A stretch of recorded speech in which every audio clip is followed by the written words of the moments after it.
Dear students, আমি BM sir বলছি। দেখো, আজ একটা গুরুত্বপূর্ণ বিষয় নিয়ে তোমাদের সামনে হাজির হয়েছি। 2025 সালে এইচএস পরীক্ষার অর্থবিদ্যার জন্য কিছু এমসিকিউ প্রশ্ন নিয়ে আমি তোমাদের কাছে হাজির হয়েছি, এবং এগুলি খুব ইম্পর্ট্যান্ট এবছরের জন্য, এবং এগুলির থেকেই তোমরা কমন পাবে। তো দেখো, আর বেশি দেরি না করে আমরা সরাসরি একদম ঢুকে যাই কোশ্চেনের মধ্যে। 1 নম্বর প্রশ্ন, স্বল্পকালে একটি ফার্ম যদি উৎপাদন বন্ধ করে দেয় তাহলে তার মোট ব্যয়ের পরিমাণ কত হবে? ড্যাশ দিয়ে লেখো উত্তর, মোট স্থির ব্যয়। পরেরটা, পূর্ণ প্রতিযোগিতার বাজারে একটি ফার্মের মুনাফা সর্বাধিক করার জন্য দ্বিতীয় ক্রমের বা পর্যাপ্ত শর্তটি কি? ড্যাশ দিয়ে লেখো উত্তর, এমসি রেখা ঊর্ধ্বমুখী। পরেরটা, এমন একটি বিষয় উল্লেখ করো যার জন্য দ্রব্যের যোগান রেখা ডান দিকে স্থান পরিবর্তন করে। ড্যাশ দিয়ে লেখো উত্তর, শ্রমিকদের মজুরি হ্রাস। পরের প্রশ্ন, একচেটিয়া কারবারে ভারসাম্যের একটি শর্ত হল, ড্যাশ দিয়ে উত্তর লেখো MR = MC। পরেরটা, গড় ভোগ প্রবণতা এবং গড় সঞ্চয় প্রবণতার যোগফল কত হবে? উত্তর লেখো 1। পরেরটা, যদি সরকারি ব্যয় এবং কর রাজস্ব সমপরিমাণে বৃদ্ধি পায় তাহলে আয় বৃদ্ধির গুণকের মান কত হবে?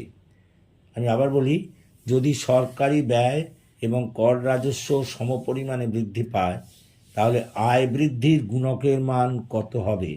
ড্যাশ দিয়ে লেখো 1। পরেরটা, সমক পার্থক্যের নিম্নতম মান কত?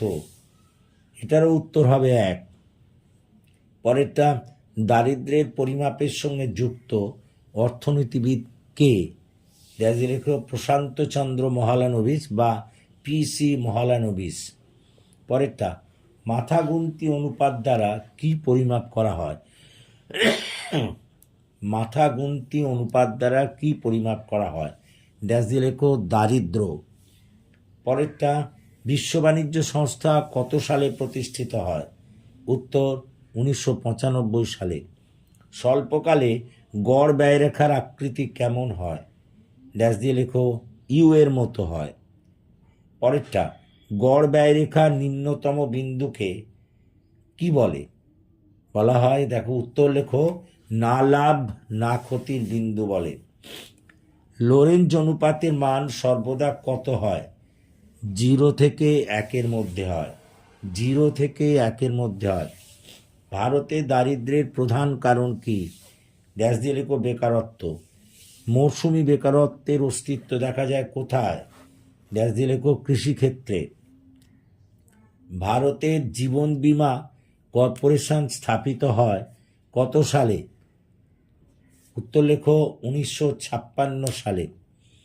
পরেরটা, একচেটিয়া বাজারে ভারসাম্য অবস্থায় বাজার দাম কত হবে? AC-র সমান।